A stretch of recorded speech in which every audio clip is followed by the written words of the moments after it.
Živijo, sta v laboratoriju za umetno zaznavanje, sisteme in kibernetiko. V tem laboratoriju se med drugim ubadamo tudi z biometrijo. To so neki taki računalniški sistemi, ki naj bi bili sposobni na podlagi slik obrazov, dlani, prstnih odtisov, oči človeka prepoznati in ga morebiti spustiti recimo v kakšen prostor, ne, ali čez mejo, ne, ker imamo dokumente in podobno. Ti sistemi za razpoznavanje obrazov se uporabljajo čisto različne namene. Zdaj, prvi namen, ko nam pride na pamet, pa kar ste mogoče videli v kakšni znanstveni fantastiki, kakšnem filmu, kot je Minority Report oziroma kak James Bond, kot varnostne aplikacije. To pomeni, recimo za omejevanje vstopa v kak laboratorij oziroma kak varovan prostor, bi lahko imeli nameščen takšen sistem, ki bi vas razpoznal oziroma bi vajo razpoznal na podlagi obraza in vajo potem tudi spustil v ta prostor. Torej, takšni sistemi se uporabljajo tudi v zabavnih aplikacijah, naprimer v socialnih omrežjih, kjer ko naložite video vajino sliko, vama sistem oziroma torej Facebook naprimer vama predlaga za vse detektirane obraze, torej za vse obraze, ki jih je zaznal na slikah, vama predlaga, kdo od vajinih kolegov to je. Tako priredi že neko oznako, da lahko vajini kolegi tudi brskajo po vajinih slikah, kjer so sami na njej. Zdaj, seveda, če želimo uporabljati tak sistem, se moramo nekako predstaviti sistemu. Torej, računalnik mora tisto osebo, ki jo želi razpoznati, jo mora tudi poznati. Torej, vsaka oseba mora biti registrirana v sistemu.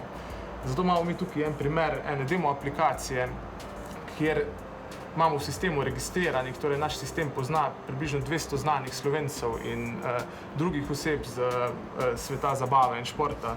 A recimo v tem sistemu je tudi Angelina Jolie? Mislim, da celo tudi je Angelina Jolie, pa tudi še en kup drugih znanih hollywoodskih igralk. Tudi moških je kar nekaj iz Hollywooda. Je pa tako, da imamo približno 100 moških shranjenih sistemov in 100 žensk. In na osnovi česa bi moj obraz prepoznali po očeh, ustih, nosu? Ja, v bistvu obstajajo različni načini, ne. Tak, ki bi si verjetno sam tudi predstavljal, je, če bi znal nekako zmeriti, koliko je med tvojimi očmi razmak, koliko je dolg nos, koliko imaš usta dolga in cel obraz in tako, bi že te številke, ne, bile take, ki se lahko primerjajo med sabo. Če tam enega pomeri, pa reče, aha, med očmi je približno enako kot tilno, nos je približno enak dolg in tako naprej, bi znal biti tilen. Ne vem, jaz predlagam, da bi zdaj program mogoče kaj preizkusil, da vidimo zdaj, komu od teh 200 nekaj smo jih videli, ne, sta mogoče najbolj podobna. Jaz bom fotoaparat pripravil, kolega bo to pognal, ne. Zdaj, kdo od vaju je najbolj pogumen, mogoče da si drzne prvi to preizkusite, kako? Torej, zdaj pa predlagam, da kar pogledaš tja v fotoaparat, se mogoče malo smejiš. Torej, slico smo zdaj zajela, zdaj pa bom jaz naložil v naš program. Torej, tukaj se zdaj vidi tvoja slikca, vse ostalo se pa je izbrisalo.